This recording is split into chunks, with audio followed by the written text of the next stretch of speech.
Cours 23 de chimie 5e secondaire sur la stoichiométrie des gaz. Alors, la stoichiométrie des gaz se retrouve à la page 108. Elle nous permet de calculer une quantité de gaz en mol. Ce nombre de mol pourra être utilisé par la suite dans la loi des gaz parfaits ou la loi générale des gaz. Donc, lorsqu'il nous manque le M, le nombre de mol. Voici un exemple qu'on retrouve à la page 109. Donc, en A,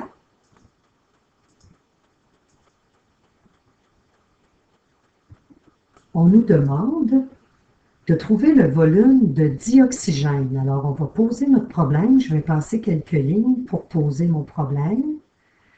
Donc, on nous demande de calculer le volume de dioxygène. Donc, ici, dans l'équation, c'est le propane, le C3H8, qui brûle en présence d'oxygène. On sait qu'un hydrocarbure qui brûle nous donne toujours du dioxyde de carbone et de la vapeur d'eau. Donc, ces substances sont toutes à l'état gazeux. C'est ce qu'on cherche. On nous a donné la quantité de propane, donc le volume, qui est égal, donc le propane, c'est le C3H8, qui est égal à 35 litres. Ce qu'on nous spécifie dans la question, c'est que les conditions de température et de pression ne sont pas données, mais elles sont constantes. Alors, pour résoudre ce problème-là, ce qu'on peut aller chercher dans l'équation, c'est le nombre de mols. Nos deux ingrédients étant le propane et l'oxygène, on peut aller chercher le nombre de mols qui correspond ici au coefficient qu'on retrouve devant. Donc, pour le propane, j'ai une mol. Pour faire brûler une mol de propane, j'ai besoin de 5 mols d'oxygène, ce qui va nous permettre d'utiliser une partie de la loi générale des gaz, qui va être le volume de l'oxygène sur le nombre de mols de l'oxygène, qui est égal au volume du propane sur le nombre de mols du propane. Donc, nous pouvons substituer. Alors, le volume de l'oxygène, c'est notre inconnu. Le nombre de mols de l'oxygène, on retrouve un coefficient de 5. Donc, nous avons 5 mols. Le volume de propane était donné, donc il correspond à 35 litres. Le nombre de mols est dans l'équation, donc c'est pour ça qu'on appelle ça faire de la stoichiométrie. Donc, c'est le coefficient ici de 1 qui est associé au propane. Par la suite, lorsque nous isolons la variable, on retrouve un volume pour l'oxygène gazeux correspondant à 175 litres. En B, on nous demande de trouver le volume de dioxyde de carbone. Donc, vous allez voir ici qu'il y aura une seule situation qui va nous inspirer la loi des gaz parfaits, donc PV est égal à nRT. Donc, ce que nous demandons, c'est de trouver le volume du dioxyde de carbone. Donc, on nous demande de trouver le volume du dioxyde de carbone. Posons notre problème. Je laisse un peu d'espace pour aller faire la stoichiométrie. Donc, c'est notre inconnu. Ce qu'on nous a donné, c'est la masse. Il y a une masse qui correspond au propane. C'est important d'identifier chacune des variables correctement. Donc, la masse du propane est donnée. Elle est égale à 155 grammes.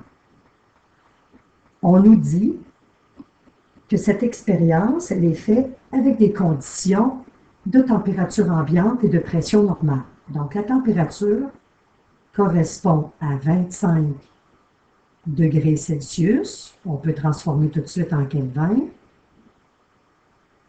ce qui nous donne 298 Kelvin. Et nous avons une pression normale qui correspond à 101,3 kPa. Donc, on peut voir par les variables que nous allons utiliser la loi des gaz parfaits. Donc, c'est le volume de CO2, on va le spécifier. Alors, si on veut trouver le volume de CO2, nous avons besoin du nombre de moles de CO2, la constante des gaz parfaits et la température. Maintenant, l'erreur qu'on peut faire, c'est de transformer, à l'aide du tableau périodique, le 155 grammes en moles. Mais ça n'avance à rien parce que c'est le nombre de moles du propane que nous allons trouver. Nous, on a besoin du nombre de moles de CO2 dans l'équation.